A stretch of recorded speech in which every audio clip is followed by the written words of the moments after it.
신앙생활은 보이지 않는 주님과 동행하는 일입니다. 때로는 쉽지 않고 답답함을 느낄 때도 많이 있습니다.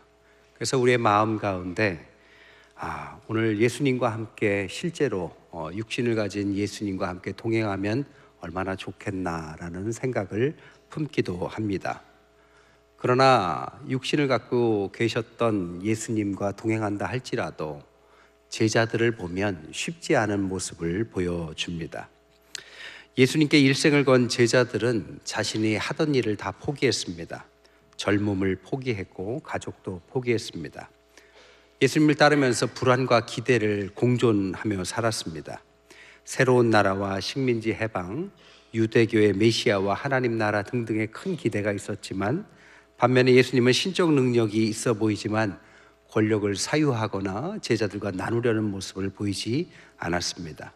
오히려 섬김과 종, 십자가라는 말을 하시면서 천국을 예비하라는 유언 같은 말씀을 반복하셨기 때문에 제자들의 마음 가운데는 불안이 엄습했습니다. 이러한 과정 가운데 그를 따랐던 제자들은 세 부류로 나뉩니다. 첫 번째로는 의심파입니다. 오늘 본문에도 도마와 빌립이 그렇게 말하죠. 5절에 보니까 주여 주께서 어디로 가시려는지 우리가 알지 못하거늘 그 길을 어찌 알겠습니까? 또한 빌립은 주여 아버지를 우리에게 보여주옵소서 그리하면 족하겠나이다.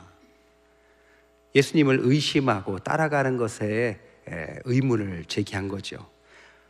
이와 다르게 완전히 이탈한 사람도 있습니다. 우리가 알듯이 가룟 유다입니다. 13장에 보면 마귀가 벌써 시몬 아들 가룟 유다의 마음에 예수를 팔려는 생각을 집어넣은 상태입니다. 사탄이 그 속에 들어갔고 유다의 삶을 밤이다라는 표현으로 표현하고 있다는 것입니다. 또한 무지파, 좌충우돌한 사람들도 있었습니다. 시몬 베드로가 그랬죠. 13장 8절에 보니까 내 발을 절대로 씻지 못합니다. 이렇게 세족식을 거부했던 베드로가 예수님께서 나와 그럼 무관하다 하니까 주여 내 발뿐 아니라 손과 머리도 씻어달라고 갑자기 좌충우돌하는 이랬다 저랬다 하는 모습을 보여주죠. 왜 예수님은 3년간 일관된 주장과 가르침을 보였음에도 불구하고 12 제자들은 이렇게 의심하고 이탈하고 좌충우돌하면서 주님께서 원하시는 참 제자의 모습으로 나아가지 못했을까요? 우리에게 질문한다면 우리가 주 안에서 이렇게 예배드리고 평생을 주님의 길을 걷겠다라고 하면서도 왜 아직도 주 안에서 참 제자의 모습을 완벽하게 드러나지 못하고 있을까요? 라는 질문과 동일한 질문입니다. 제자들이 왜 그렇게 할 수밖에 없었는지 오늘 본문은 세 가지를 이야기합니다. 첫 번째로는 그들은 예수님과 함께 동행했음에도 불구하고 믿어야 할 것들이 아니라 믿고 싶은 것을 믿고 있었기 때문입니다. 주님께서 가르치시는 것을 믿는 것과 자신이 믿고 싶은 것을 믿는 것은 비슷해 보이지만 완전히 다른 길입니다. 제자들은 그 당시에 세태가 보여주는 믿음의 일부를 갖고 있었습니다. 예수님 시대에는 네 부류의 신앙인들이 존재했습니다. 첫 번째로는 바리새인들이죠. 알다시피 그들은 숫자도 6천 명이 넘었고 율법을 최우선으로 하면서 그것을 지키는 것이 전부라고 믿고 있었습니다. 또한 사두개인들이 있었습니다. 이들은 제사장 가문이고 기득권층이었고 그들은 현세 중심적이었습니다. 부활을 믿지 않았어요. 그러니까 죽으면 끝이기 때문에 이 현세에서 얼마나 잘 살아가느냐가 그들의 현안이었습니다. 또한 세 번째로는 젤로 땅이 있었죠. 로마 식민지 아래에서 독립을, 그것도 급진적으로 혁명과 무장 투쟁을 통해서 얻겠다라는 목적이 있었던 독립운동가들의 모임이었습니다. 네 번째로는 SNF파가 있었는데 당시에 4천 명 이상의 사람들이 현실을 도피해서 외진 산이나 평야로 나아가서 은둔형, 현실 도피, 영적인 것들만 추구하고 그 속에서만 살려는 그런 사람들이었습니다. 이 네 부류가 그 당시의 세태를 보여주는데 이 세태를 따랐기 때문에 그 중에서 제자들은 두 부류에 해당했습니다. 그 두 부류가 뭐냐면 젤로 땅이나 SNF파였습니다. 열심당이라도 하고 젊었기 때문에 나라의 독립을 당연히 원했겠죠. 그래서 시몬이나 가룟 유다, 그리고 때로는 베드로나 요한도 이 열심당이나 젤로 땅의 일부였을 거다라고 학자들은 말합니다. 또한 에세네파가 있었습니다. 요한의 제자들 안드레와 빌립이 바로 에세네파의 일부였고 베드로나 바돌로메도 여기에 속한다라고 보는 분들이 있습니다. 어쨌든 젤로 땅은 예수님을 통해서 이 식민지 사회를 걷어내고 혁명을 일으켜서 새로운 나라를 건설해서 주님이 왕이 되고 자신들이 신하가 되는 그것을 꿈꿨던 사람들입니다. 반면에 에세네파는 이 복잡한 세상을 떠나서 영적인 것을 추구하고 지난주에 말씀드린 것처럼 변화산에서의 그런 놀라운 체험을 주여 여기가 좋사오니 여기에다 초막셋을 짓고 싶습니다라는 심정으로 사는 사람들이었습니다. 예수님의 제자들이 젤로 땅이나 에세네파, 어찌 보면 정치적이거나 혹은 영적인 사람들, 양극단의 사람들처럼 보였는데 그들이 양극단의 사람들처럼 보여도 한 가지 공통점이 있었습니다. 그 두 가지 다 현실을 기반으로 했다는 겁니다. 현실에 적극적으로 참여해서 혁명을 일으키겠다는 생각이나 현실을 도피해서 영적인 것에 숨겠다는 생각은 다 기본적으로 현실에 기반을 둔 신앙이라는 것입니다. 문제가 뭐냐? 현실을 기반으로 둔 신앙은 주님이 가르치신 신앙을 담아내지 못한다는 것입니다. 여러분들은 주님을 믿고 싶은 대로 믿습니까? 주님이 가르치신 대로 믿습니까? 만약 여러분이 현실을 기반으로 해서 현실에서 무언가 주님을 통해서 덕을 얻고 복을 받고 뭔가 더 나아지는 것만을 원하거나 혹은 현실이 너무 어두워서 현실을 덮어놓고 영적인 곳에 숨어버리고 싶다면 제자들과 다를 바가 없는 믿고 싶은 것을 믿는 것에 해당하는 것입니다. 또한 두 번째, 왜 제자들은 참 제자가 되지 못했느냐? 그들은 주님께서 가르치시는 하나님 나라에 대해서 기본적으로 오해를 갖고 있었습니다. 그들이 기대하는 하나님 나라는 공간의 일부였습니다. 젤로 땅이나 그 사람들 모두가 다 이 땅에서 하나님 나라가 하나님께서 주님께서 왕이 되고 자신들이 실제로 신하가 되어서 로마의 식민지를 벗어나고 그 속에서 배고플 때마다 오병이어를 일으키는 주님의 능력 때문에 다 같이 배부르게 살 수 있는 이 현세에 존재하는 특별한 신의 나라, 이것들을 그들은 꿈꿨다라는 것입니다. 야고보와 요한의 어머니가 주님, 우리의 자녀들이 주님의 왕이 되시면 신하가 좌의정 우의정 될 수 있도록 도와달라고 한 청탁이 바로 여기서 나온 거죠. 그러나 주님께서 가르치신 하나님 나라는 어떤 공간적인 나라를 뜻한 것이 아니라 통치적인 의미를 갖고 있었습니다. 한마디로 공간적인 개념이라면 여기냐 저기냐를 결정해야 되겠지만 통치의 개념은 여기든 저기든 누가 통치하느냐가 중요한 것이 되는 거죠. 주님이 통치하는 나라는 어디든지 세 가지 특징을 보여줍니다. 세 가지 뭐냐? 첫째, 주님이 통치하는 곳은 섬김이 있습니다.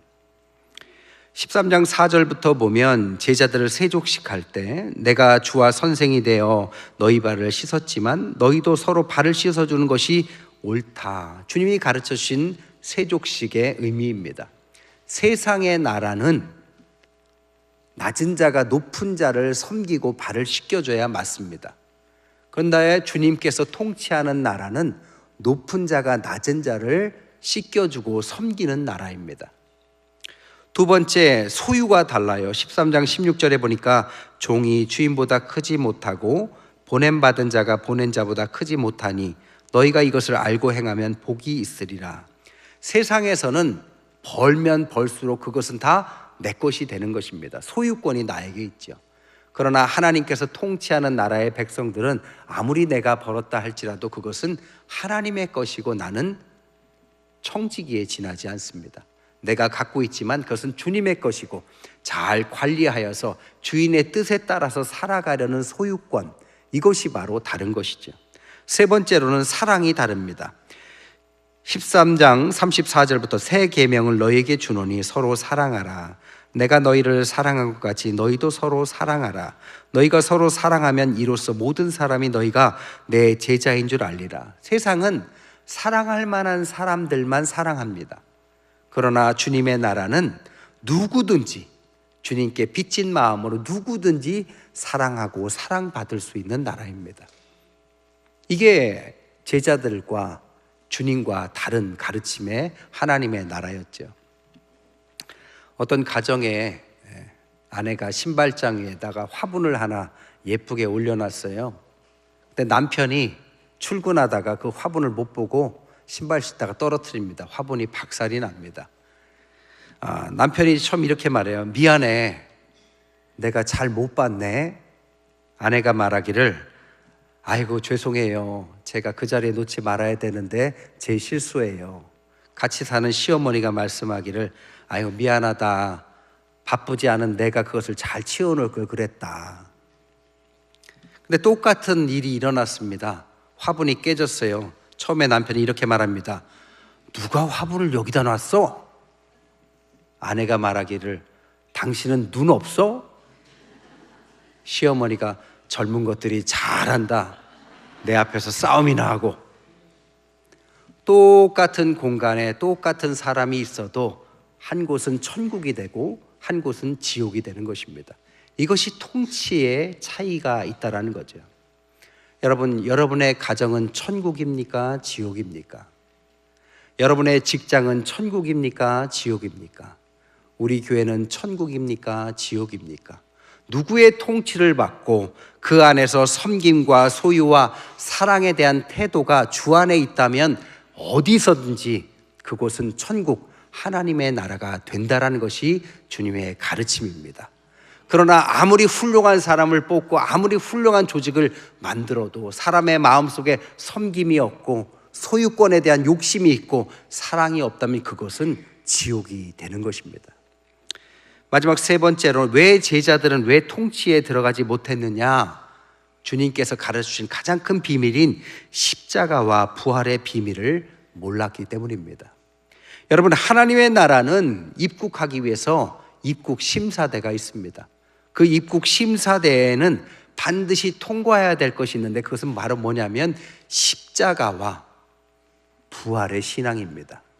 십자가와 부활의 신앙이 없이는 하나님의 나라는 통과할 수가 없습니다. 통과하지 못하면 특징이 뭐냐? 두려움이 있다는 거죠. 왜? 십자가를 지고 가는 길에 가장 큰 두려움은 죽음입니다. 사람이 가장 무서워하는 게 죽음입니다. 뭘 먹을까? 무엇을 입을까? 어떻게 살아갈까? 큰일 나지 않을까? 죽음에 대한 두려움이 있습니다. 그런데 이 죽음에 대한 두려움을 갖고 사는 사람은 주님의 나라를 맛보지를 못해요. 주님께서 우리에게 일을 맡길 때는 주님께서도 먼저 십자가를 지시고 그 길을 걸으셨고 죽음을 통과하셔서 부활을 보여주셨습니다. 우리가 가야 할, 통과해야 될 그 길이 바로 십자가와 죽음 그리고 부활의 신앙이 있어야 하는 이유가 이것 때문입니다. 여러분, 두려움이라는 것은 죽음을 통과하지 않고서는 없앨 수 없습니다. 세상에 살다 보면 죽음과 같은 어려움을 통해서도 때로는 두려움을 좀 줄일 수 있습니다. 남자들 같은 경우에는 가장 죽는 것 같이 어려운 게 군대 생활이라고 하죠. 군대 얘기를 많이 하잖아요. 군대를 갈 때는 연약해 보이는 아들이 갔다 오면 사나이가 돼서 나타납니다. 두려워하지 않아요. 뭐든지 한번 해보려고 두려움이 사라져 있죠. 여성들에게는 가장 큰 죽음과 같은 두려움이 해산의 고통이라고 그러죠. 그래서 여성들, 연약한 여성들도 아이를 낳고 나면 죽음을 통과하고 나면 아줌마가 돼 있습니다. 아줌마가 되면 지하철에 옆에 앉은 분이 처음 봐도 30년 지기처럼 얘기를 잘해요. 전혀 두려움이 없습니다. 죽음을 통과했기 때문이죠. 여러분, 십자가를 통한 죽음 그리고 부활을 통과하지 않으면 우리는 평생 두려움에 휩싸여 살 수밖에 없습니다. 그래서 제자들이 좌충우돌을 하는 거죠. 의심하거나 이탈하거나 이랬다 저랬다 하는 모습은 죽음이라는 경계에서 다 변화가 된 것이죠. 그렇기 때문에 주님께서 우리에게 주신 게 뭐냐? 그 길을 통과할 용기를 주신 것이 아니라 주님을 믿는 믿음을 주신 것입니다. 우리가 스스로 그 길을 갈 수 없기 때문에 한 가지 길을 제시하셨어요. 그것이 주님을 향한 믿음입니다. 주님께서 말씀하시기를 길이요 진리요 생명이라는 것은 주님을 향한 믿음, 이것은 우리가 신앙을 잘 모르거나 의심하거나 부족하거나 딴 마음 먹어도 된다는 뜻입니다. 한 가지만 있으면, 다른 어떤 선택이 아니라 주님을 선택할 수 있는 믿음만 있으면. 여러분, 우리는 보이게 보이지 않게 다 인생의 목적이 있습니다. 다 인생에 나름 이 길이다라고 믿는 믿음이 있습니다.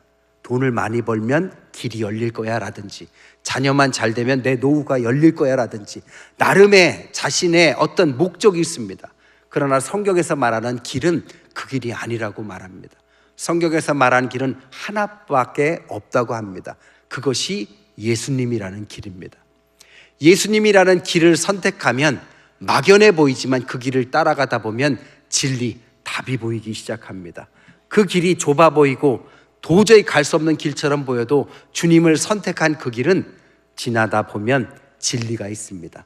진리를 따라가다 보면 그 답에서 생명이 솟아납니다. 자신이 살고 가족이 살고 나라가 살고 미래가 사는 길은 바로 거기서부터 시작한다는 것.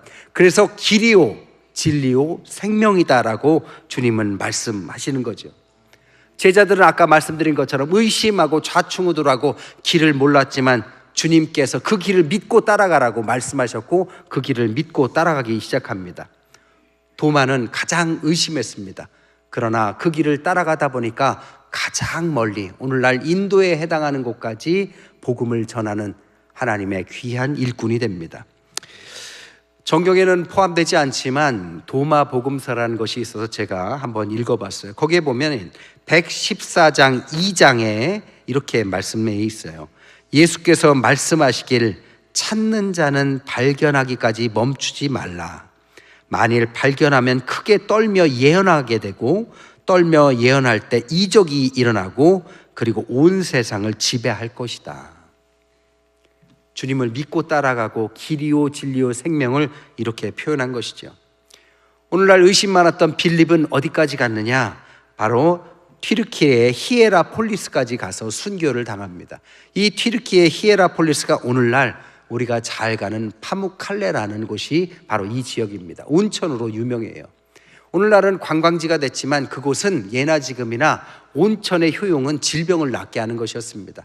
당시에는 죽음을 앞둔 중병 환자들이 그곳에 많이 갔습니다. 그래서 거기서 낫거나 혹은 그 옆에 묻히거나, 그래서 히에라폴리스에는 큰 무덤과 온천이 함께 공존해 있습니다. 즉 삶과 죽음의 경계선상에 있는 사람들에게 신앙을 가르쳤던 거죠. 그런데 계시록에 보면 라오디게아 교회에게 뭐라고 합니까? 차든지 덥든지 하지 왜 신앙을 미지근하게 하느냐라고 말을 하죠. 차든지 덥든지는 차가운 이성을 가지고 열정을 가지고 복음 안에 살아가야 될 너희들이 왜 주님을 믿는 것이 왜 이렇게 흐리멍텅하게 미지근하게 믿는 것도 안 믿는 것도 삶과 죽음의 경계까지 왔으면서도 왜 아직도 선택을 하지 못하냐는 질책의 말씀이었습니다. 또한 베드로는 결국에는 좌충우돌하면서 주님의 길을 따라갑니다. 초대교회 수장의 역할을 잘 감당하고 로마에서 순교하고 최초의 교황이라는 영예를 안죠. 베드로후서 3장 8절에는 그는 말하기를 하루를 천년같이, 천년을 하루같이, 하루를 주 안에서 진심으로 그리고 천년을 인내하면서 주 안에서 살아가는 그 길이 주님의 길이다라고 말합니다. 18절에는 그를 아는 지식까지 자라나라. 진리를 선택하고 주님을 선택하고 그 길에는 모두를 살릴 수 있는 진리가, 생명이 그 길에 있다라고 언급하고 변화된 모습을 보여줍니다. 한 가지 이야기만 더 하고 말씀을 마칠게요. 제주도에 1954년에 맥그린치 신부님이 아일랜드에서 선교사로 파송되어 왔다고 합니다. 아일랜드에서 카톨릭 사제 선교사로서 와서 1954년에 제주도 아무것도 없고 사람들은 너무 가난했고 전쟁의 폐허 속에서 육지보다도 더 심한 가난에 처해 있을 때 임피제 맥그린치라는 신부님은 그곳에서 선교를 하려고 노력했습니다. 그러나 젊은이들이 꿈이 없는 거죠. 먹고 살 것도 없으니까 육지로 나가거나, 혹은 한때는 이런 일도 있었다고 그래요. 거기에 다녔던 어떤 청년 하나가 개를 들었다가 개주가 도망을 하는 바람에 자살을 하는 일까지 일어났다고 합니다. 이들에게 정말 필요한 것이 뭘까 해서 그는 선교본부에 연락을 해서 도움을 받습니다. 뉴질랜드에서 양과 돼지를, 호주에서 소를 선교비로 충당을 합니다. 그리고 나서 그 양과 돼지와 소를 가지고 목장을 시작합니다. 그 목장이 오늘날 제주도 이시돌 목장이 됩니다. 이시돌이라는 말은 카톨릭 농부 성인의 이름 이시도르라는 사람의 이름을 딴 목장인데요, 가난을 면하기 위해서 사제가 그 길을 시작했던 카톨릭의 아주 유명한 관광지이자 오늘날 목장이 되어 있습니다. 1961년에 한라산 중턱에서 개간해서 돼지 목장으로 시작해서 오늘날 소와 우유와 치즈와 사료와 양모와 경주마까지, 그 옆에는 양로원과 요양원과 고아원, 그러다가 2018년에 선종하시고 그 뒤를 이어서 아무도 대를 잇지 않을 때 어떤 수의사로 왔던 마이클 리어던이라는 분이 자기밖에는 그 목장을 관리하면서 이 일을 이어갈 사람이 없다라는 그 생각을 갖고 주님의 길을 따라가기로 결정을 합니다. 그의 친구들이 그의 학력이었으면 더 좋은 진로가 있을 텐데 왜 그 길을 가느냐라고 물었을 때, 나는 남들이 가지 않지만 가치 있고 행복하고 그리고 주님께서 가라고 한 길이라면 이 길이 그 길 같다 하면서 그 길을 따라서 이대로 그것을 잘 이어가고 있다고 합니다. 여러분은 주 안에서 어떤 길을 가고 있습니까? 주님께서 여러분에게 어떤 것을 허락하셨습니까? 각자의 사명은 다릅니다. 그러나 우리가 믿고 싶은 것, 하고 싶은 것만 한다면 그것은 아무리 주님을 우리가 되뇌이며 기도하며 찬양한다 할지라도 주님의 길과 다를 수 있습니다. 우리의 길은 주인이신 주님께 우리의 삶을 드릴 때 시작합니다. 좁아 보이고 믿음이 필요하고 용기가 필요합니다. 그러나 그런 사람들을 통해서 가치가 시작되고 변화가 시작되고 세상의 빛과 소금이라는 기독교의 아주 가장 큰 가치가 시작되는 것입니다. 오늘날 많은 사람들이 신앙의 이름으로 왜곡된 길을 가기도 합니다. 부디 6월 우리가 주님 앞에서 성찬을 받고 주님의 길을 가겠다라고 다짐하는 6월 이 첫날에 주 안에서 그리스도의 길, 나에게 허락된 그 길이 무엇인지 깊이 고민하고 때로는 결단까지 이르시는 저와 여러분 되시기를 주님의 이름으로 간절히 축원드립니다.